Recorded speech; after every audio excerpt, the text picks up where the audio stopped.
Энд хүрэлцэн ирсэн нэрхэн хүмүүсийн энэ өдрийн төм амгалан айлтгая. Тэгэхээр энэ ярианыхаа эхэнд нэг зүйлийг би хэлэх гэсэн. Тэр нь бас ингэж уулзаж төрийн зүгээс аливаа асуудалд анхаарал хандуулахад тодорхой үр дүнд хүрч болж байна гэдэг нь бол харагдаж байгаа. 2012 оны 3 сарын 1-нд би яг энэ танхимд хар тамхитай холбогдсон асуудлаар ярьж исэн. Хар тамхиг одоо зөөвөрлөх, худалдах, хэрэглэхтэй холбогдсон асуудлаар ер нь энэ дээр Монгол улс ямар байр суурьтай байх юм бэ гэдэг талаар маш тодорхой ярьсан. Тэгээд иргэддээ сануулж исэн. Ер нь хар тамхи гэж энэ аюулыг хаяа хатавчандаа ойртуулж болохгүй. Сонор сэрэмжтэй байгаараа. Хэрвээ энэ хар тамхины асуудалд орооцолдсон, зөөвөрлсөн, худалдсан, хэрэгэлсэн ийм үйлдэл гаргасан хүмүүс байх юм бол бид бол одоо хатуу ханднаа. Хар тамхины бодлого дээр Монгол улс хатуу бодлоготой, хатуу чанд бодлоготой ийм улс орн болно гэж ингэж хэлжсэн л да. Бараг 2 жилийн өмнөх үйл явдал. Тэгэхэд энэ хар тамхины асуудал маш их яригдж манай урд хөрш бүгд найрамдах хятад ард улсын нутаг дэвсгэр дээр шийтгэгдэхээр одоо шийтгэлээ хүлээж байгаа хүмүүсийн тоо бол олон 10-аараа болсон байсан. Гэтэл 2012 оны 3 сарын 1-ээс хойш энэ ярианаас хойш манай урд хөршийн нутаг дэвсгэр дээр хар тамхитай холбоотойгоор Монгол улсын нэг ч иргэн дахиж шийтгэгдээгүй. Нэг ч иргэн 2 жил шахан болоход энэ бол одоо сайн үр дүн гэж ингэж бодож байгаа. Манай эцэг эхчүүд ард иргэд хууль хяналтын байгууллагын энэ асуудалд онцгой анхаарсан нь харагдаж байгаа. Тэгэхээр өнөөдөр би энд гэр бүлийн хүчирхийлэлтэй холбоотой охид эмэгтэйчүүдийн эсрэг гардаг хүчирхийлэлтэй холбогдлолтой асуудлаар бас байр суурьаа илэрхийлж ярья. Ер нь байдал ямар байна, бид ямар ажил хийх хэрэгтэй байна вэ гэдэг талаар ярих гэж ингэж бодсон юм байна. Тэгээд эхний ээлжинд 3 зүйлд та бүхний анхаарлыг хандуулъя гэж ингэж бодож байна. Эхнийх нь нэгдүгээрт гэр бүлийн хүчирхийлэл бол орчин цагийн боолчлол мөн. Ер нь ингэж олон улс оронд үздэг. Гэр бүлийн хүчирхийлэл олон улс оронд халуун сэдвийн нэг байсаар байгаа. Боолчлол гэдэг ойлголт нийгмийн байгууллагын түвшинд яригдахаа болсон. Харин орчин цагт гэр бүлийн хүрээнд боолчлол ажиглагдах болсон. Зарим гэр бүл айлд энэ бурангуй үзэгдэл үлдсэн байна гэж хэлэх гээд байгаа. Тэгэхээр энэ бурангуй үзэгдэл, энэ гэр бүлийн хүчирхийлэл гэдэг энэ үзэгдэл гэр бүлд ямар хэлбэрээр оршиж байна вэ? Хамгийн гол нь хүчирхийллийн хэлбэрээр оршиж байгаа. Эхнийх нь эрхийн хүчирхийлэл. Голдуу гэрийн эрэгтэй хүмүүс, би энэ гэрийн эзэн, миний хэлсэн үг, миний үйлдэл, энэ бүхэн бол энэ гэртэл хууль байх ёстой гэж. Ижил эрхийн биш, тийм илүү эрхийн дарангуйлал байгаа юм л да. Энэ бол боолын эзний сэтгэхгүй гэж хэлж болно. Хүүхдээ эхнэрээ хамт амьдарч байгаа хүмүүсээ ижил эрхтэй гэж хардаг. Хоёр дахь нэг асуудал бол эд хөрөнгө мөнгөний ийм хүчирхийлэл байна. Ер нь энд би гол орлогыг олж байгаа. Би үүнийг авчирж байгаа гэж эд хөрөнгө мөнгнөөс бусад гэр бүлийн гишүүдэд хараат байлгадаг. Ийм хандлагатай байна. Дараачих нь мэдээж бэлгийн хүчирхийлэл байна. Ямар ч ёс зүй байхгүй. Ийм хандлага бас ажиглагддаг. Дээр нь бие махбодын хүчирхийлэл байгаа. Айлган сүрдүүлдэг, зоддог, нүддэг. Мэдээж энэ дотор сэтгэл санааны хүчирхийлэл орж ирж байгаа. Яг иймэрхүү хэлбэрээр зарим гэр бүл дотор гэр бүлийн хүчирхийлэл, гэр бүлийн боолчлол оршиж байна гэдгийг энд хэлэх гэсэн. Ямар аргаар үүнийг гүйцэтгэж байна вэ? Таслан тусгаарлах, айлган сүрдүүлэх, хавчин боох, хүчирхийлэх, зодох, нүдэх, тамлан зовоох аргаар энэ хүчирхийллийг үлдэж байгаа. Хамгийн ноцтой нь гэр бүлийн хүчирхийлэл хамаарал бүхий хүмүүсийн дунд явагдаж байгаа.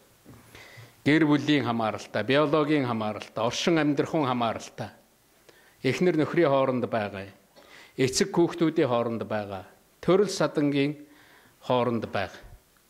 Тэгээд хаалттай хаалганы цаана цоожтой гэр дотор тэр халуун гал голомтыг, ариун байх ёстой тэр халуун гал голомтыг тойрч ийм муухай зүйл явж байгаа нь, ийм муухай зүйл оршин байгаа нь бол үнэхээр хүлээн зөвшөөрөх аргагүй юм л да.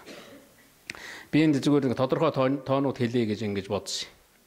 Манай улсын 3 айл, 3 өрх тутмын нэгд нь гэр бүлийн хүчирхийллийн ямар нэг хэлбэр байна гэсэн ийм судалгаа байдаг.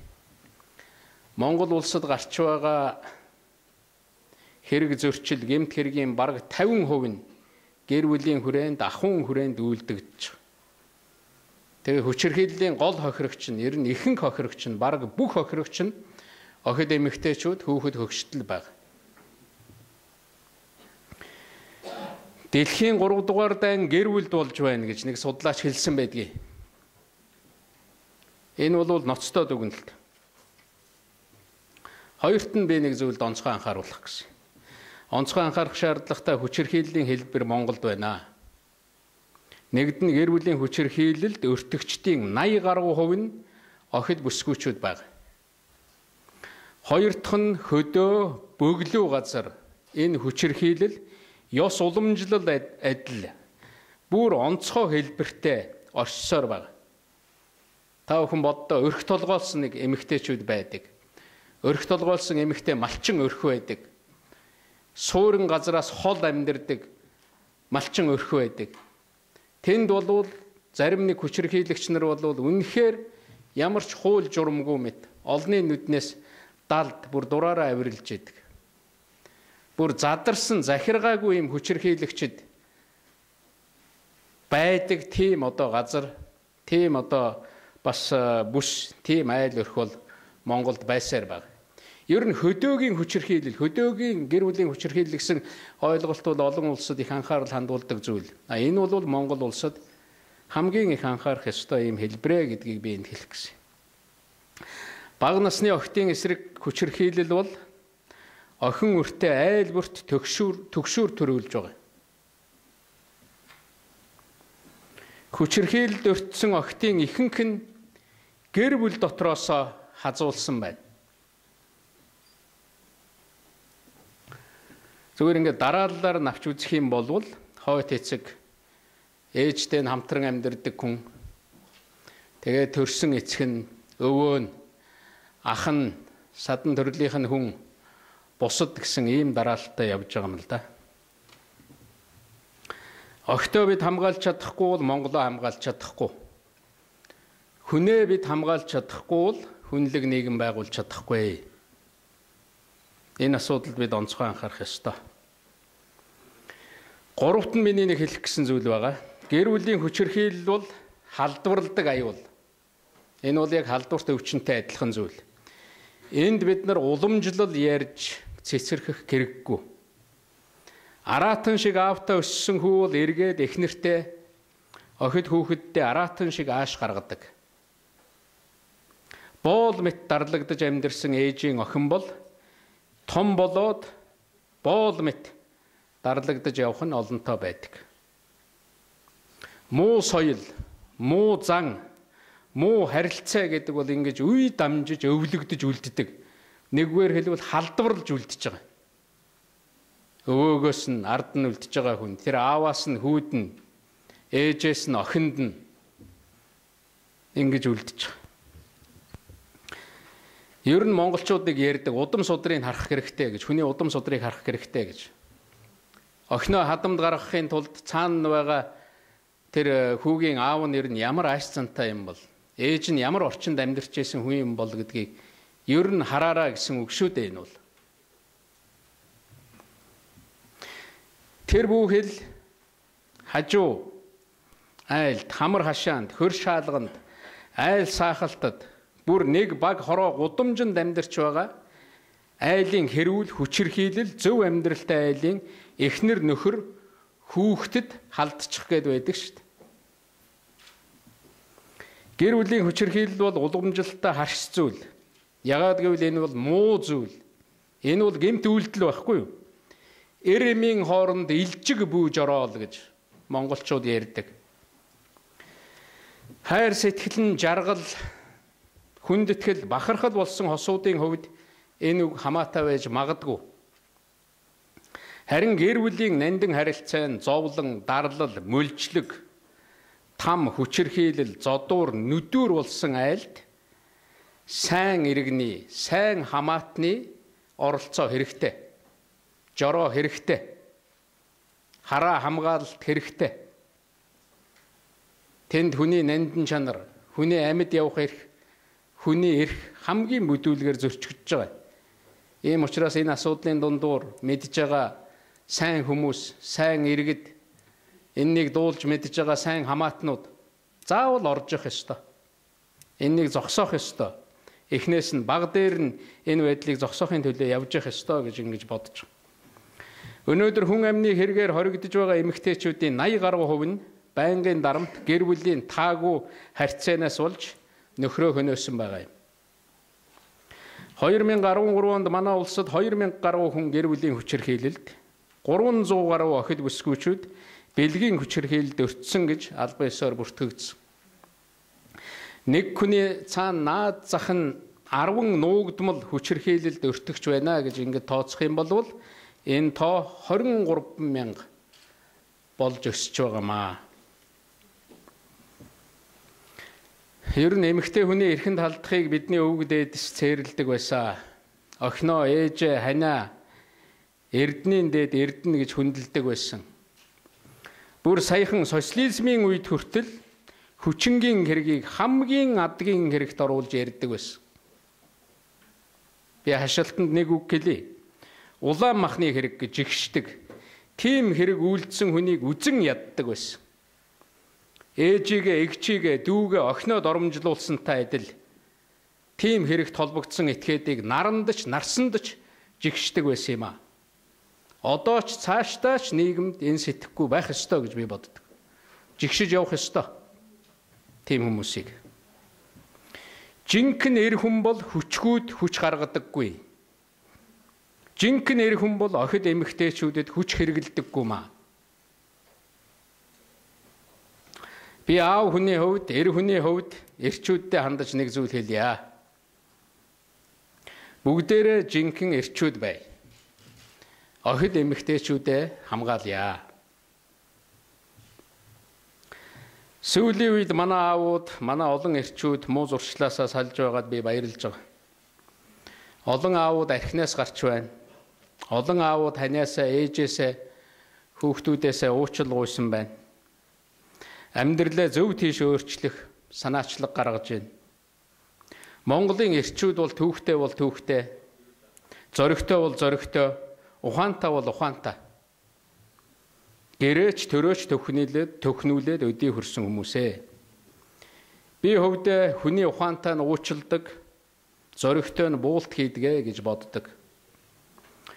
Би эрчүүддээ ийм байхыг уриалж байгаа. Бас өнөөдөр хатуу сануулж байна. Гэр бүлийн хүчирхийлэгчид гэм зэмгүй явдаг цаг өнгөрсөн. 2013 он сүүлчийн он байх болно тэр хүмүүст. Гэр бүлийн хүчирхийллийг гэмт хэрэг гэж үздэг болно. Гэр бүлийн хүчирхийлэл, гэр бүлдээ хүчирхийлэл зовлон учруулдаг хүн бүр хуулийн хариуцлага хүлээдэг болно гэдгийг энд хэлье. Ингээд би гэр бүлийн хүчирхийлэлтэй холбогдлолтой зарим гажуудал түүнийг хэрхэн засах талаар бид нар юу хийх хэрэгтэй байна вэ гэдэг дээр хэдэн зүйл хэлье. Гажуудал 1. Гэр бүлийн хүчирхийллийн эсрэг хууль манад байгаа. Гэвч хүчирхийлэгч хүчирхийллээ үлдсээр л байна. Би энэ хуулийг их сайн санаж байгаа. Гэр бүлийн хүчирхийлэлтэй тэмцэх тухай хууль намайг гүйцэтгэх засаглалын тэргүүн байхад 2005 оны 1 сарын 1-ээс эхэлж хэрэгжсэн юм байна. Ийм хуультай боллоо, ийм хууль хэрэгжиж эхэллээ гэж олон хүн баярлж байсан, талархаж байсныг би сайн санаж байна. Тэгээд энэ хуулийн араас олон хөтөлбөр гарсан, олон бодлого тодорхой болсон. Мэдээж зарим нэг нааштай өөрчлөлтүүд үр дүнгууд байгаа. Гэхдээ гэр бүлийн хүчирхийлэл нэрийн дор үйлдэж байгаа гэмт хэргийг одоо бид нар гэмт хэрэг гэж үзэхсэг болсон. Сая надад энэ асуудлаар бараг 20-од байгууллага нийлж энэ чиглэлд үйл ажиллагаа явуулдаг байгууллагууд нийлж санал бодлоо илэрхийлж бичих цаас өргөн барьсан байна л. Тэнд байгаа хамгийн гол шаардлага бол тэр байна. Гэр бүлийн хүчирхийллийн гэмт хэрэг гэдэг энэ зүйлийг өнөөдөр Монгол улс тэр гэмт хэргийнхаа хуулинд оруулъя. Гэр бүлийн хүчирхийлэлд өнөөдөр Монголд ял өгдөггүй тогтолцоо байгаад байгаа. Тийм учраас энд ял өгдөг болёо. Гэр бүлийн хүчирхийлэл гэсэн ийм зүйлчлэлийг бий болгоё. Ер нь энд гэр бүлийн хүчирхийлэлгээ та бүхэн боддоо энэ дотор хүнийг занал хийлж гэн, зодж гэн, тарчлааж гэн, тамлан зовоож байна, боолчилж байна, хүчирхийлэлд бие сэтгэл санааг нь өртүүлж байна, бие сэтгэл санаанд нь гэмтэл учруулж байна. Хүнийг гэр орноосоо оргон зайлах, амь насаа хорлоход хүртэл хүргэж байгаа шүү дээ. Тэгээ яагаад энэнийг гэмт хэрэг гэж үзэхгүй вэ? Тэгэхээр энэ үйлдэлүүдийг бид нар гэр бүлийн хүрээнд гарч байгаа ахуйн зүйл гэж орхиж болохгүй. Одоо бид нар юмыг нэрээр нь нэрлж энэний гэмт үйлдэл гэдгээр нь одоо нэрлж ингэж авч явах шаардлагатай байна. Ер нь гэр бүлийн хүчирхийллийг харж байхад манай гэмт хэргийн төрлүүд бүгд л байж байгаа. Тэр хөнгөн, хүн дэвтэр, хүнд, онц хүнд гээд ингээд авч үзэх юм бол тэр төрлүүд гэр бүлийн энэ одоо хүчирхийлэл үлдэж байгаа газруудад байгаа. Тийм учраас энэ гажуудлыг засъя. Энэ жилээс эхлээд засъя. Одоогийн оруулж байгаа хуулинд засч оруулъя, тодорхой оруулъя гэж ингэж хэлэх гэсэн юм. Тэгээд гэр бүлийн хүчирхийллийг бид гэмт хэрэг гэж тооцъё, үүнд нь хариуцлага тооцдог болёо. Хамгийн гол нь ингэж чадах юм болвол энэ гэр бүлийн хүчирхийлэл үйлддэг, этгээдүүд шийтгэгддэг, хариуцлага хүлээдэг болно. Цаана нь энэ гэр бүлийн хүчирхийллээс болж хохирж байгаа хохирогч иргэд өөрсдийгөө хамгаалуулах, тэр гэрч хохирогч нь өөрсдийгөө хамгаалуулах тэр системийн хүрээнд, тэр тогтолцооны хүрээнд орж ирж байгаа. Ингэж энэ асуудлыг шийдэх хэрэгтэй гэж бодож байна. За, хоёр дахь гажуудал. Ямар гажуудал байна вэ гэвэл гэр бүлийн хүчирхийллийн хохирогч улам хохирдог ийм гажуудал байх юм. Хөөхий тэр хохирогч энэ хүчирхийллийн эсрэг тэмцэхээр улам хохироод явдаг. Би энд нэг захын ийм жишээ хэлье гэж бодсон юм. Эхлээд энэ хөрөнгө мөнгөтэй холбоотой, эдийн засгтай холбоотой жишээ хэлье л да. Гэр бүлийн хүчирхийлэлд өртсөн хохирогч гомдол гаргавал улсын тэмдэгтийн хураамж төлөхийг тэр хохирогчоос шаарддаг. 70,200 төгрөг төлгөж байгаа. За ингээ хохирогчийг жижиг танхаарсан гэд манай цагдаагийнхан үзэх юм бол 15,000 төгрөгөөр торгоод явуулж байгаа. Жижиг танхаарл байна гэд. Нөгөө танхаарагчаас биш магадгүй тэр хохирогчоос тэр мөнгө дахиад гарч байгаа. Дээр нь гэр бүлийн хүчирхийллийн хохирогч эмнэлэгт очихоор үзлэг шинжилгээ цаашилбал эмчилгээний зардал гэж гардаг. Та бүхэн бүгдээрээ мэднэ. Нэг шинжилгээ, нэг үзлэг, эмчилгээ гэдээ ингээд явах юм бол юу болдог вэ? Хэдэн 10,000 төгрөгнөөс хэдэн 100,000 төгрөгийн асуудал энэ дээр яригдчих. Гэр бүлийг хүчирхийлэгч одоо тэнд хохирогч итгээд хэрвээ одоо эрүүлжүүлэхэд байх юм бол аль эсвэл одоо урьдчилан хорих байранд байх юм бол тэнд тэр баривчлах хугацаанд одоо 7-оос 30 хоног баривчлана гэж байгаа юм л да. Тэр хугацаанд байсны нэг өдрөөр тооцож дахиад мөнгө нэгж байгаа. Тэгээд энэ мөнгийг нөгөө хохироосон нөгөө танхаа этгээд биш явж ард нь үлдэж байгаа хөөрхий тэр хохирогч эмэгтэй голдуу төлөх болдог. Би энд нэг юм хэлмээр байгаа. Монгол улсын төр хохирогчийн талд л зогсож байгаа шүү дээ. Тэр хохироосон хүний талд зогсдог ийм хууль дүрмтэй, ийм хууль тогтолцоотой болох хэрэгтэй байна. Бүгдээрээ нэг дараалал ойлгох хэрэгтэй байна. Тэр хохирогч, тэр одоо хүчирхийлэгч, тэр танхаа этгээд энэ үйл ажиллагаатай холбогдлолтой бүх төлбөрийг тэр хүн төлөх ёстой. Манай хуулийн дээр заалтууд байгаа. Өдрөөр өдрөөр заагаад өгсөн. Тэдэн өдрийн одоо албадан хөдөлмөр хийлгэнэ гэд. Бүр тэрний маш сайн зааж өгж жагаад тийм хэмжээнд тэр орлого орж ирэх хэмжээнд тэр хүнийг албадан хөдөлмөр хийлгээд тэр мөнгийг тэр хохироогч этгээдээр тэр танхаа этгээдээр төлөвлөх хэрэгтэй байна. Тэгээд тэр төлбөрөө хийгээд албадан хөдөлмөр эрхэлж яхад тэр танхаа этгээд тэр хүчирхийлэгч тодорхой сургалтанд заавал суусан байх ёстой. Бүх улс орнд тийм байдаг шүү дээ. Тодорхой сургалтанд суудаг. Тэгээд гэр бүлдээ нийгэмд ямар гай тарьсныг тэр хүн бүрэн ойлгосон байх ёстой, ухамсарласан байх ёстой. Бүр түүнийг баталгаа болгож гаргаж өгдөг. Дараа нь шүүхтэй, дараа нь хууль хяналтын байгууллагатай гэрээ байгуулдаг. Баталгаа гаргаж өгдөг. Дахиад би ийм үйлдэл хийхгүй. Би энэ үйлдэлээ ухамсарлаа, ойлголоо гэж. Ийм одоо зүйлүүдийг гаргаж өгдөг. Тэгээд тэр одоо этгээдэд нэг зүйлийг ойлгуулсан байх ёстой. Цаашаа дахиад нэг алхах юм бол, цаашаа нөгөө муу үйлдэлээ дахин давтах юм бол дараагийн шатанд нь юу хүлээж байгааг тэр этгээд мэдэрсэн л байх ёстой. Ийм зохицуулалт, ийм байдлаар энэ асуудлыг өргөн харах цаг болсон гэж би ингэж бодож байгаа. Амьдрал баян учраас энэ асуудалд үнэхээр иж бүрэн зохицуулалт хэрэгтэй байгаа. Түүнээс биш хуулийн ганц хоёр заалт бол энэ асуудлыг бүрэн шийдвэрлэж чадахгүй байна. Дээрэс нь хохирогчд хуулийн зарим оновчгүй одоо шаардлага дараа болж ирдэг.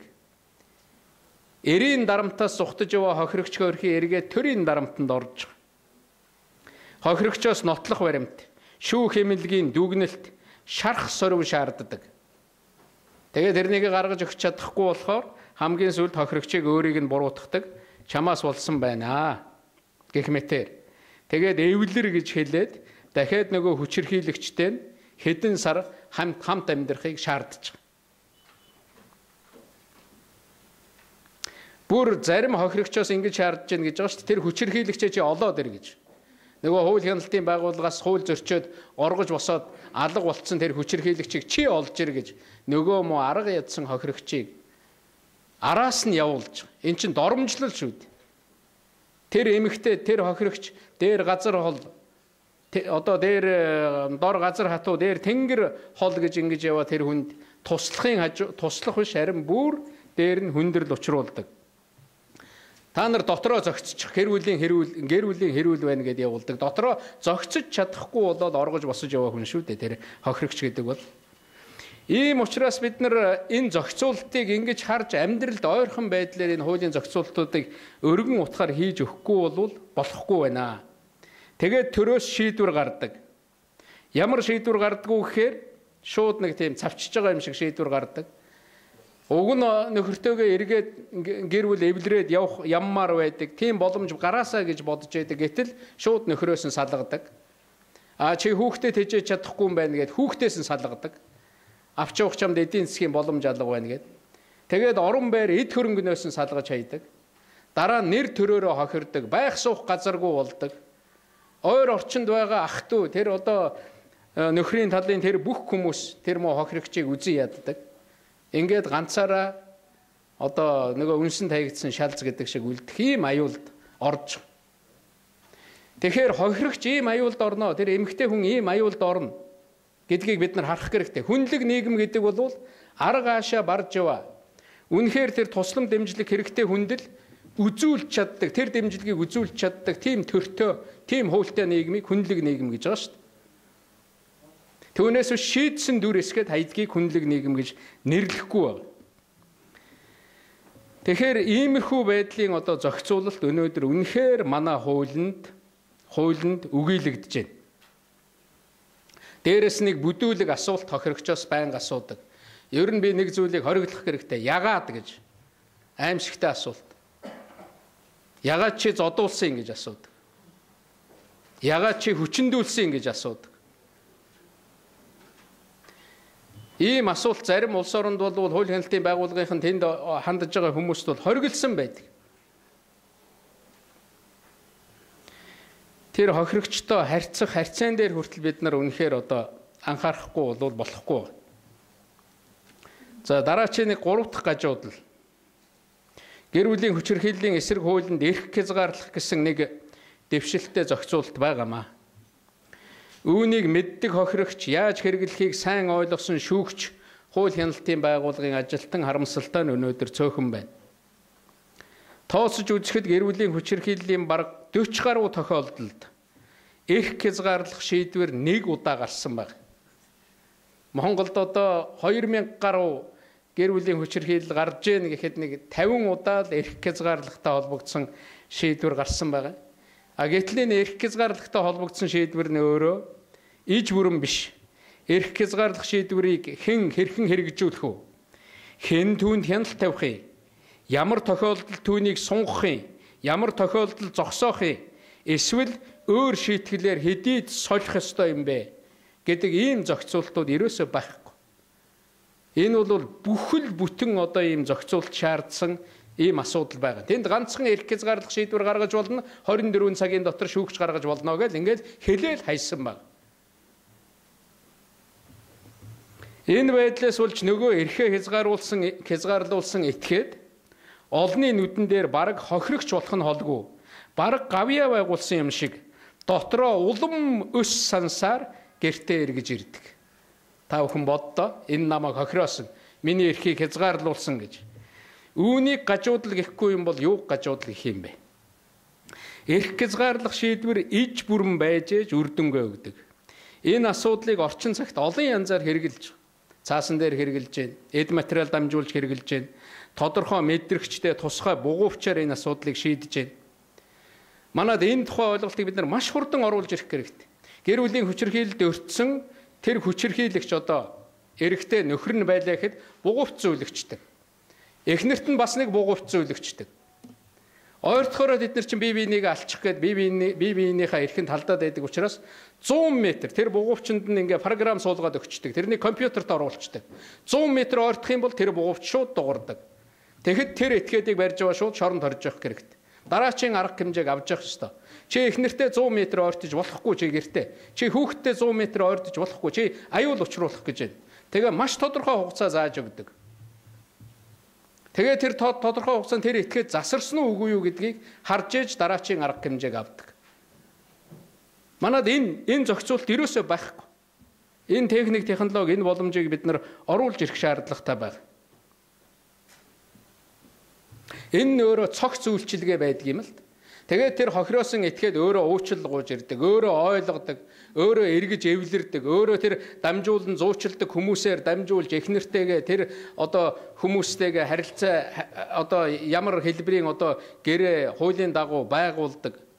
Тэгээд тэрнийгээ биелүүлж чадахгүй бол дараачийн арга хэмжээнд ордог. Хэрвээ чи дахиад нэг эхнэрлүүгээ гар далаах юм бол дахиад охидтойгоо бүдүүлэг харьцах юм бол чиний дараачийн одоо шийтгэл энэ байна гэдгийг тэр хохирогчд маш сайн ойлгуулж өгдөг. Ихэнх оронд энэ бугуувчийг зөвхөн эрх хязгаарлах биш, зарим гэмт хэрэг дээр нэмэлт ял болгож, нэмэлт шийтгэл болгож ашиглаж. Би энд бүр нэг онцгой зүйлийг манай хууль хяналтын байгууллагын анхаарах ёстой гэж бодож байгаа. Би бага насны насанд хүрээгүй охтыг хүчирхийлдэг энэ байдалд бид нар онцгой анхаарах ёстой. Энэ дээр бид нар хэрэглэх ёстой. Одоо ингээ хүчирхийлэл үйлдсэн этгээд шоронд суулаа, тодорхой хэмжээнд одоо хугацаа ялаа идлээд гараад ирлээ гэхэд бага насны охтыг хүчирхийлдэг этгээд дээр бол заавал хэрэгэлдэг. Гарахт нь ялаа идлээд гарахт нь бугуувчтай гаргадаг. Тэгээд түүнийг компьютераар харж яадаг. Ер нь тэр бага насны охтыг хүчирхийлнэ гэдэг бол энэ хүний ааш авир биш байхгүй. Энэ бол араатны ааш авир. Тийм учраас тэр араатан хаана явж байгааг хүн бүхэн мэдж яадаг. Та бүхэн боддоо нэг хүн шоронгоос гараад ирсэн хүчирхийллийн хэрэгт ороод манай суманд тэр ирж гин. Тэр сум даяараа мэдчих явах ёстой. Бид нар чинь нэр төрөө хүнд итгэдэг. Хүн бүхэн бие биенээ мэддэг ийм нийгэм байхгүй юу? Монголын ийм нийгэм. Хэрвээ ийм аргыг хэрэглэх юм бол энэ нэргээд асар том жигшил зэвүүцлийн тийм одоо хөдөлгөөн болж хувирна. Асар том хүмүүжлийн эерэг нөлөөг авчирна. Сумаараа нэг ярьдаг, аймгаараа нэг ярьдаг. Тэгэхэд дараа нь тэр этгээд Улаанбаатар нислээ гэхэд Улаанбаатар нисч яваа нь мэдэгдэж яадаг. Аль хороонд очсон нь мэдэгдэж яадаг. Бүр эмчийн дүгнэлтээр биологийн чадвархан дуустал нь тэр бөгжийг тэр бугуувчийг гараас нь салгадаг. Нэг бол үхтэл нь салгадаг. Энэ бугуувч энэ ялыг хаана хэрэгэлдэг юм бэ гэхээр тэр бага насны охтууд, тэр насанд хүрээгүй охтуудыг хүчирхийлдэг тийм хүмүүс дээр онцгойлон хэрэгэлдэг ийм одоо дадал зуршил бол олон улсад байдаг л да. Ийм учраас энэ асуудлыг бид нар яг хуулийн дагуу шийдэх хэрэгтэй. Үнэхээр энд би эмэгтэйчүүдийн манай их хурлд сууж байгаа эмэгтэй гишүүдийн анхаарлыг бас онцгой хандуулъя гэж бодсон. Нэг үе бол олон эмэгтэй гишүүд их хурлд орж ирсэн. Энэ гэмт хэргийн тухай хууль, гэр бүлийн хүчирхийллийн эсрэг хууль одоо дахиад энэ хууль шинээр боловсрогдож гарч ирнэ. Тэр хүүхдийн эрхтэй холбоотой, хүний эрхтэй холбоотой энэ хуулиуд дээр энэ асуудлуудыг иж бүрэн суулгаж өгөх хэрэгтэй. Ингэж чадах юм бол Монгол үндэстэн энэ муухай юмнасаа салж болно шүү дээ. Энэ муухай хэрэгээс, энэ муухай зуршлаасаа бид нар салах юм боломжтой. Тэгээд төгсгөлд нь би нэг 2-3 зүйл хэлэх гэсэн яаралтай авах зарим арга хэмжээг энд дурдъя. Нэгд гэр бүлийн хүчирхийллээр мэргэссэн эмэгтэй хэрэг бүртгэгч мөрдөн байцаагчдын тоог цагдаагийн байгууллагад нэмэгдүүлэх хэрэгтэй. Гэр бүлийн хүчирхийллийн хохирогч нь голдуу охид эмэгтэйчүүд тэнд нарийн эмзэг асуудал олон гардаг. Энд мэргэссэн эмэгтэйчүүдийн баг чухал болох нь амьдралаар нотлогдож байгаа. Өнөөдөр манай цагдаагийн сургуульд сурж байгаа, хууль сахиулах одоо байгууллагад сурж байгаа, энэ чиглэлийн мэргэжил эзэмших гэж байгаа манай охтууд хурч ирсэн байна. Мөн одоо энэ байгууллагад ажиллаж байгаа манай офицерууд байна. Ер нь гэр бүлийн хүчирхийлэлд өртчөөд ирсэн эмэгтэй хүнтэй эрэгтэй цагдаа уулзаад ярих, эмэгтэй цагдаа уулзаад ярих хоёр бол шал өөр. Тэнгэр газар шиг хоёр өөр. Тэр эмэгтэй цагдаа, тэр эмэгтэй хүнд, тэр охин, тэр эмэгтэй, тэр бүсгүй хамаг үннээ хэлж чаддаг. Тийм зүйл байдаг. Бид нар энийг хүлээн зөвшөөрөх хэрэгтэй. Ийм учраас энэ асуудал дээр ийм мэрэгсэн эмэгтэйчүүдийн баг бий болгодог. Ингэж ажиллаж чадах юм бол энэ хэргийг илрүүлэх, энэ хэргийн улам өрийн хойноос хөөцөлдөх ийм боломж бол маш одоо үр дүнтэй болдгоо гэдгийг энд хэлэх хэрэгтэй байна. Хоёрт нь хохирогчдод иж бүрэн тусалцаа үзүүлэх хамгаалах байр хэрэгтэй байна. Ер нь хамгаалах байр гэж ярьж байгаа, нэг цэгийн үйлчилгээ гэж байгаа. Манад бол бас эхлэл төдий тавигдаад зарим нэг санхүүжилт хийгдээд явж байгаа. Улаанбаатар хотод миний авсан мэдээгээр бол 5 одоо ийм хамгаалах байр юм уу, нэг цэгийн үйлчилгээ, гэр бүлийн хохирогчдод, гэр бүлийн хүчирхийллийн хохирогчдод үйлчилгээ үзүүлдэг ийм газар байна гэж байгаа. Бас нэг сайн мэдээ бол манайх ч одоо олон аймагтай 21 аймагаас дөнгөж 4-т нь ийм газар бий болж гин гэж байгаа. Тэгээ болж байгаа нь их юм да. Бүх аймагт байх ёстой. Олон улсын дунджаар бол 60 мянган хүнд 60 мянган одоо хүнтэй газар нэг ийм одоо үйлчилгээ тэр хамгаалах байр заавал байх ёстой гэж. Тэгэхээр бид нэг 3 сая орчим хүнтэй гэж бодох юм бол Монгол улсын хэмжээнд 50 ийм одоо хамгаалах байр, ийм үйлчилгээ хэрэгтэй байгаа юм л. Тэгээд энэ хамгаалах байр үйлчилгээг бид нар олон янзаар бий болгож болно. Ялангуяа хөдөө орон нутаг аймгийн төвөдд бол аймгийнх нь нэгдсэн эмнэлгийг суурлаад хийж болж байгаа. Эмнэлэг дээр нь тэр хуулийнх нь баг нь хүрээд ирдэг. Тэр одоо сэтгэл зүйч нь байж идэг. Тэр халамжийнх нь одоо үйлчилгээ нь бэлэн байж идэг. Сумандаа ч гэсэн тэр нь байж идэг. Яг иймэрхүү маягаар манай хүмүүс, манай дарга нар иргэдийнхээ төлөө ажиллаж байгаа, энэний төлөө сэтгэл нэмтэрдэг юм бол энэ асуудал дээр ингэж л анхаарах ёстой л гэж би хувьдаа бодож байгаа. Энд бид нэр иргэдийн үүсгэл санаачлагыг авах хэрэгтэй. Манай ихэнх хамгаалах байр, 2-3 хамгаалах байр олон улсын хандивлагч сайн санаатай хүмүүсийн мөнгөн дээр одоо тогтож явж байгаа. Энэнийг цаашаа манайд алга болно. Ийм хүндрэлтэй, ийм одоо замаар явж байгаа манай охид эмэгтэйчүүд, тэр хохирж байгаа хүмүүс, тэр хүүхэд хөгшөд өөрийнхөө зовлон ярьж ирдэг болно. Миний зовлон ойлгодог газар байдгийн байна гэж ирдэг болно. Ер нь маш олон хүний нэгэн шүүхэд ханддаг, маш олон хүний нэгэн цагдаа ханддаг, маш олон хүний нэгэн явж бараг 2 хүний нэгэн одоо тэр иргэний байгууллагад хандж байгаа шүү дээ. Иргэндээ хүн чинь итгэдэг юм байна. Энэ иргэний байгууллага, иргэд хийгээд явж байгаа үйлчилгээ өгдөг ийм байгууллагууд манай сайн санаатай хүмүүс байгуулсан байна. Тэдэнд маш олон хүн ханддаг болсон баг. Тэгэхээр иймэрхүү байдлаар жинхэнэ иргэний оролцоогоор, иргэний оролцоотойгоор энэ асуудлыг шийдэх бүрэн боломжтой гэж бодож байгаа. Ийм нэг цэгийн үйлчилгээ. Гуравт нь миний ойлгосноор ер нь энэ бол манай гэр бүлдэл гарч байгаа, Монгол улсад гарч байгаа гэж ингэж харах хэрэгтэй. Одоо Монгол улсын ерөнхийлөгчийг зарим хүмүүс ярьдаг. Одоо улсын аав эцэг гэдээ ингэж ярьж идэг. Үнэхээр аав эцэг бүхэн энэ дээр анхаарах шаардлагатай байна. Тэгэхээр улсын хэмжээнд энэ салбар хоорондын зохицуултыг хийж өгөх хэрэгтэй. Ерөнхий сайд олон одоо комисс янз бүрийн зүйл ахалж идэг. Би хувьдаа энэ гэр бүлийн хүчирхийллийн эсрэг, энэ тэмцгийн салбар хоорондын зохицуултын асуудал ерөнхий сайдын анхааралд байхад болохгүй юм байхгүй гэж бодож байгаа. Тэгээд нийслэл дүүрэг аймаг суманд яваад очихоор тэр засаг даргынх нь одоо шууд үүрэгт нь хамаарж идэг. Тэр иргэдийн төлөөлөгчдийн хурал нь шаардлагатай бол энэ чиглэлд одоо тэр баримт бичгийг гаргаад өгсөн байх шаардлагатай. Ингэж чадах юм бол одоо бид нэг багийн үйлчилгээнд орж байгаа. Тэгээ тэр баг дотор нь хэн байх вэ гэхээр тэр хуульч хүн байна. Тэр халамжийнх нь үйлчилгээ нь байж гэн тийм ээ. Тэр эрүүл мэндийн үйлчилгээ нь байж гэн. Тэр боловсролын үйлчилгээ нь байж гэн. Тэр хүний сэтгэл санааг засах, эргэж одоо тэр тайван амьдрал руу нь оруулах тэр үйлчилгээ нь байж идэг. Ингээл ажиллах хэрэгтэй. Өнөөдөр би нэг зүйлийг бүр хэлье гэж бодсон. Ерөн сумандаа аймагтай манай хүмүүс тэдний хотонд одоо сумын даргаас асуухад тэдний хотонд мал өгч гэн гэсэн ийм судалгаа байдаг. А гэтэл тэдний герт хүний эрх зөрчигдөж гэн. Эхнэр нь зодуулж гэн гэсэн ийм судалгаа байдаггүй шүү дээ. Тийм учраас энэ судалгаа гаргах хэрэгтэй. Суманд гаргаж ядаад байх юм байхгүй. Хэсэг дээрээ гарга, гудамжиндаа гарга. Манай гудамжинд 200 айл байгаа. Энэний 200 айлынх нь 10 дотор ийм асуудал гардаг. Тэр нь архиудаг, танхаа ийм этгээд байгаа. Тэгээ юмыг баг дээр нь тэр зургийг гаргаад баг дээр нь дөнгөж эхэлж яхад нь таслан зогсоохын төлөө явах юм бол энэ үйл ажиллагаа үр дүнтэй болно. Энэ үйл ажиллагаа үр дүнтэй болно.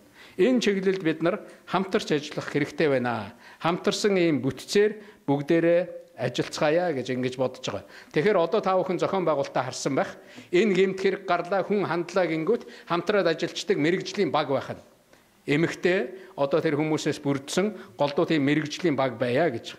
А дээр нь яам агентлаг тэр салбар хоорондын зохицуулт бай, засаг захиргааны нэгждэр нэг баг ажилладаг байя л гэж. Тэгээ дөрөвдөх миний хэлэх гэсэн нэг санаа бол сургалт. Ер нь энэ гэр бүлийн хүчирхийлэлтэй холбогдсон энэ сургалт хамгийн энгийн зүйлүүдийг бид нар одоо иргэний боловсрол гээд баг сургуулиудад оруулж байгаа. Энэ дотор бас нэмж оруулж зааж өгөх хэрэгтэй. Хүүхдийг багаас нь заагаад өгчих хэрэгтэй. Яавал чи эрхэн хамгаалах юм? Яавал миний хүү, миний охин чи одоо ямар эрхтэй байх? Тэгээ том болоод ямар асуудал бас учирч магадгүй байдгийн. Хүндрэлтэй асуудал учирвал чи яах ёстой юм? Болохгүй үед хаанаас тусалцаа авах хэрэгтэй? Яаж хандах ёстой? Чиний эрхийг хамгаалсан ямар хууль байдгийг? Хэн чиний төлөө ажиллах ёстой? Хэнд чи хамгийн түрүүн энэ тухайга зовлонгоо очиж ярих ёстой вэ гэдгийг тэр хүүхдүүдэд бүр багаас нь зааж өгөх хэрэгтэй. Дээр нь чиний нэг найз чинь хичнээн ч буруутай байсан, эмэгтэй найз чинь хичнээн ч буруутай байсан, тэр эмэгтэй найз руугаа гар далааж болохгүй. Энэ хүмүүжлийг багаас нь олгох хэрэгтэй. Чи хичнээн ч гомдсон бай. Тэр эмэгтэй найз чинь чамайг хичнээн ч гомдоосон бай. Чи тэр хүнийг зодох эрхгүй л байхгүй. Чи тэр хүнтэй одоо зангидсан гараар харилцах ёсгүй. Энэнийг бүр багаас нь, баг ангиас нь, баг байхад нь энэ асуудлыг бид нар сургаж өгөх ёстой л гэж ингэж бодож. Би энд нэг зүйлийг хэлмээр байна. Хайр дурлал гэдэг бол доромжлол дор цэцгэлэхгүй. Гургалдаа гэдэг шуул торон дотор дуулдагумаа. Гүнж бол цайзан дотор жаргадагумаа. Энэнийг бол ойлгох хэрэгтэй. Хүний ижил тэнцүү, ижил тэгшдэр харилцаан дээр л байдаг. Гэр бүлийн харилцаа гэдэг чинь тэр эрэгтэй эмэгтэй хоёр хүн голын ус мэт хоёр талаас урсаж нийлсэн харилцаа юм байгаа шүү дээ. Тэгээд нэг газар нь булангар үүсэх юм бол хамтдаа л ижил байдлаар тэр булангарыг алга болгох хэрэгтэй. Тийм ариун нандин харилцаа байхгүй. Тэгэж эхнээс нь ойлгуулах юм бол энэ асуудал шийдэгдэх байх гэж бодож байгаа. Тэгээд 5 дахь төгсгөлд нь миний хэлэх гэсэн зүйл бол үнэхээр бид нар сайн иргэд, сайн хүний тэр сайн үйлсийг урамшуулдаг байх хэрэгтэй. Энэ чиглэлд санаа давж байгаа сайн иргэдээ бид нар дэмждэг байх хэрэгтэй. Энд нь одоо ах дүүн дэмждэг. Миний энэ ах сайн хүн шүү. Үнэхээр энд одоо ядарч яваа хүний тал дандаа зогсож явдгийн. Тийм хүмүүсийн эрхийн төлөө явж идэг гэж одоо ингэж л одоо дэмждэг байх юм бол би их сайн болно гэж боддог. Хохирогчийг их өвтгдөг, зовоодог юм бол хүчирхийлэгчийн чанга дуу. Айлган сүрдүүлэх, бие сэтгэлийн дарамт халдлах яах аргагүй мөн. Гэхдээ хүчирхийллийг мэдсээр байж дуурахгүй байгаа, үйлдэл хийхгүй байгаа, чимээгүй байдал хохирогчийг хамгийн их өвтгдөг юм а гэдгийг би энд хэлэх гэсэн. Тэр хохирогчийн хажууд байгаа нэг сайн хүн хараад суугаад байдаг. Гэхдээ дуурдаггүй. Тэр тухай ямар ч хамгаалт хийдэггүй. Тэр тухай ямар ч үйлдэл хийдэггүй. Тийм чимээгүй байдал чинь л тэр хохирч яваа хүний зүрх сэтгэлийг хамгийн их өвдөгдгийн шүү. Сайн хүний чимээгүй байдал муу хүний муу үйлдэлээс дутахгүй аюултаа гэж би энд хэлэх гээд байна л да. Тэгэхээр ингэж бид нар хүлээж авах хэрэгтэй. Тэгээ миний энэ ярьж байгаа сэдв зарим айл зарим хүний хувьд их хол зүйл мэт сонсогдож ээж магадгүй. Гэхдээ нэг өдөр эргээд таны сэдв болсон байж магадгүй. Таны хүү охины асуудал болсон байж магадгүй шүү дээ. Тийм биз дээ. Таны ач зээгийн асуудал болсон байж магадгүй.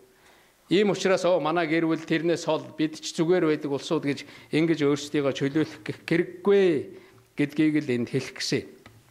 Тэгээд энд 3 асуулт асууя. Та бүхэн дээр сайн хариулаарай гэж бодож байна. Энэ дотор ийм хүн байна уу? Гэр бүлийн хүчирхийлэлд хэн нэгэн хүн өртсөн тухай сонссон одоо. Тийм хүн байна уу? Одоо нэг тийм юм сонссон. Танаа суманд юм уу? Танаа дүүрэгт зүгээр тийм юм сонссон хүн байна уу? Гараа өргөдөө. За одоо би нэг тэгж сонсч байсан да одоо. Бас нэлээд хэдэн хүн гараа өргөж шít. За их баярлалаа. Гэр бүлийн хүчирхийлэлд өртсөн хүн байна уу? Хохирогч байна уу энэ дотор? За алга байна. Гэр бүлийн хүчирхийлэл хийдэг хүн байна уу? Хүчирхийлэгч байна уу энэ дотор? Сая миний яриад байдаг нөгөө муу хүн байна уу? Тэр аратан шиг авиртай хүн. Алга байна тийм ээ? Тэгэхээр сүүлчийн 2 асуултанд гар өргөхгүй байна, чимээгүй байна. Тэгэхээр энд нэг дүгнэлт хийх хэрэгтэй байгаа. Гэр бүлийн хүчирхийлэлд өртөх нь байтугай ийм асуултанд өртөх нь хэцүү, заримдаа яс хавтаан, санаа зовон байгаа үстэй тийм ээ. Тэгэхээр энэ хичнээн нарийн асуудал гэдгийг сая дөнгөж та нар хэдхэн одоо хормын өмнө мэдэрлээ. Иймээс энэ асуудалд төр санаачлаг гаргахгүй болохгүй. Төр иргэндээ туслах гэж байгаа бол санаа гаргаж үйлдэл хийх ёстой. Эцсийн эцэст гэр бүлийн хүчирхийлэл бол хүний асуудал. Хүн л энэ аюулд цэг тавьж чаднаа гэдгийг би энд хэлэх гэсэн. Тэгээ өнөөдөр 2013 оны 12 дугаар сарын 20-ны өдөр байгаа. Тэгээ жил бүхэн магадгүй энэ өдөр энэ танхимд энэ асуудлыг энд одоо сонирхож байгаа хүмүүс энэ чиглэлээр үйл ажиллагаа явуулж байгаа манай хууль хяналтын байгууллагын тийм ээ олон нийтийн байгууллагын магадгүй жилүүрийн 12 сарын 20-нд энэ дахиж нэг ярьдаг үйл ажиллагаа дүгндэг байх хэрэгтэй. Тэгээд цаашаага өнгөрсөн жил юу болов? Энэ жил бид нар ямар амжилтанд хүрв гэдгээ ярьдаг байх хэрэгтэй гэж ингэж бодож байна. За ингээд анхаарал тавьсан та бүхэнд их баярлалаа. Амжилт хүсье.